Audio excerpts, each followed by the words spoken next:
السلام علیکم ورحمۃ اللہ وبرکاتہ۔ اصلاحی کہانی یوٹیوب چینل کے تمام سامعین کو خوش آمدید۔ آج کی ویڈیو محترمہ بے نظیر بھٹو کی پوری زندگی کا احاطہ کرے گی۔ تو ان کی زندگی، ان کے شب و روز، ان کی محنت کیسے ہوئی، آئیے جانتے ہیں۔ بے نظیر بھٹو نہ اچانک آئیں اور نہ اچانک چھا گئیں۔ جہد مسلسل اور قربانیوں کی ایسی داستان ہے جس پر بے نظیر بھٹو کو جتنا خراج تحسین پیش کیا جائے کم ہے۔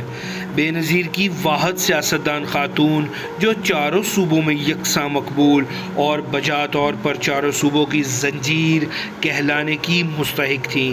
نہ صرف پاکستان بلکہ اسلامی ممالک کی سیاست میں جو نام مقام بے نظیر بھٹو نے حاصل کیا وہ کسی اور خاتون کے حصے میں نہیں آیا۔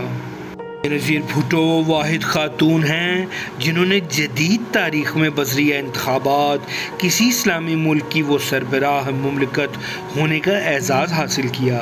صرف ایک مرتبہ نہیں بلکہ 2 مرتبہ عوام نے ان پر اعتماد کرتے ہوئے انہیں اس تکفر کا مستحق ٹھہرایا۔ بے نظیر بھٹو پاکستان کے پہلے منتخب وزیر اعظم ذوالفقار علی بھٹو کی سب سے بڑی اولاد 21 جون سن 1953 کو کراچی میں پیدا ہوئیں۔ ابتدائی تعلیم انہوں نے لیڈی جیننگز نرسری اور کراچی کے جیزس اینڈ میری کانوینٹ میں حاصل کی۔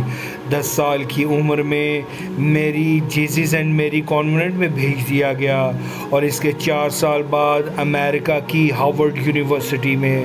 1973 میں ہارورڈ یونیورسٹی سے گریجویشن کرنے کے بعد انہوں نے آکسفورڈ یونیورسٹی میں داخلہ لیا اور وہاں سے فلسفہ، سیاست اور معاشیات میں گریجویشن کی۔ تعلیم انہوں نے آکسفورڈ یونیورسٹی کے انتخابات میں بھی حصہ لیا اور یونین کی صدر منتخب ہوئیں۔ اپنی پوسٹ گریجویٹ سٹڈیز مکمل کرنے کے بعد 1977 میں وہ وطن واپس لوٹ آئیں۔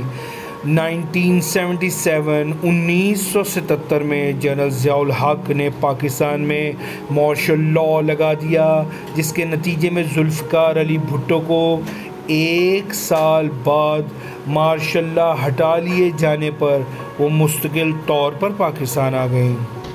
1986 کو ان کی واپسی پر لاہور ایئرپورٹ پر لاکھوں لوگوں نے ان کا استقبال کیا۔ واپسی کے بعد انہوں نے پورے پاکستان میں ریلیاں منعقد کیں اور پاکستان پیپلز پارٹی کو ایک دفعہ پھر زندہ کر دیا۔ 18 دسمبر 1987 کو ان کی شادی آصف علی زرداری سے ہوئی۔ شادی کے بعد بھی بے نظیر بھٹو ہی کہلاتی رہی۔ 1988 کے انتخابات میں پیپلز پارٹی نے نمایاں کامیابی حاصل کی اور 35 سال کی عمر میں بے نظیر بھٹو پاکستان کی تاریخ کی کم عمر ترین وزیر اعظم بن گئیں۔ بے نظیر بھٹو نے اپنے پہلے دور حکومت میں 1999 میں اسلام آباد میں منعقد ہونے والی سارک سربراہی کانفرنس کی صدارت کی۔ PLO کے نمائندے کو سفیر کا درجہ دیا۔ امریکہ اور برطانیہ کے دورے کیے۔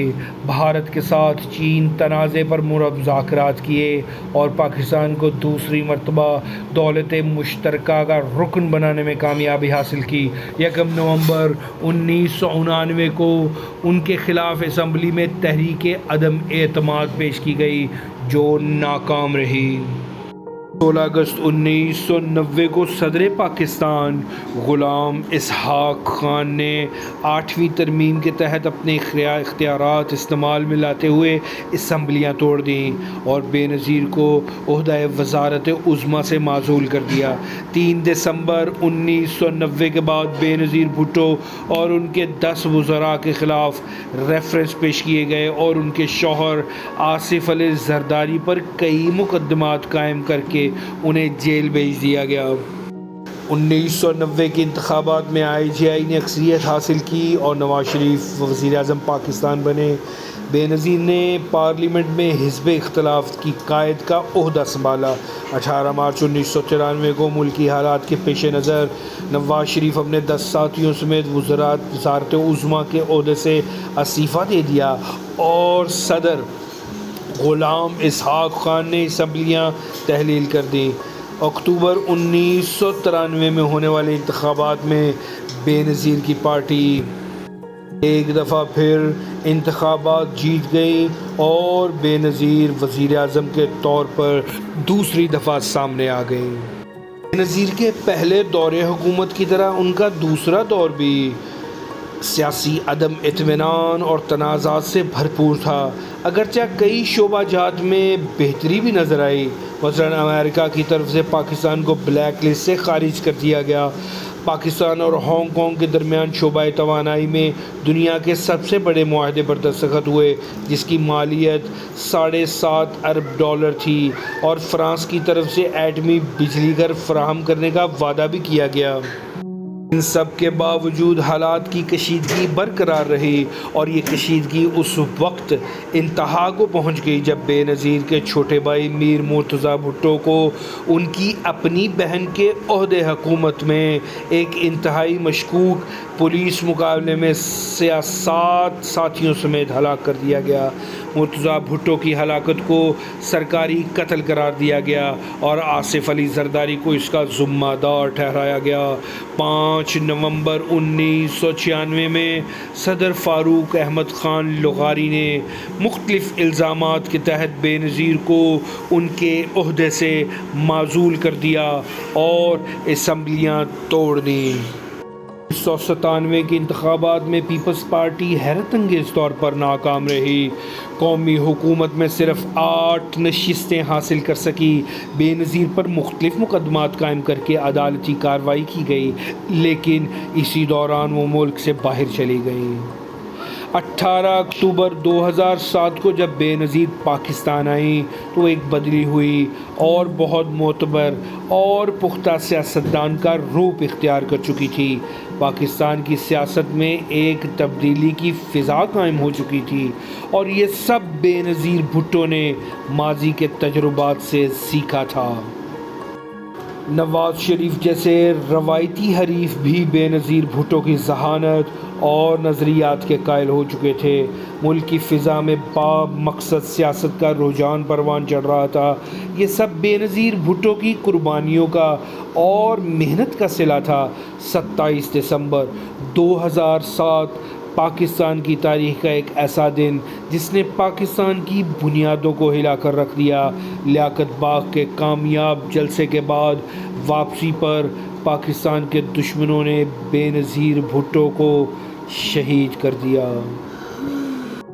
پاکستان میں کوہرام مچ گیا، قیامت کا سما تھا۔ بے نظیر بھٹو نے جان تو دے دی مگر رہتی دنیا تک اپنے نظریات اور شخصیت کو زندہ کر گئیں۔ پاکستان کی تاریخ اور سیاست میں ہمیشہ ان کو ایک بہادر اور کامیاب خاتون کے نام سے جانا جائے گا۔ آئے اپنی اصلاح کریں۔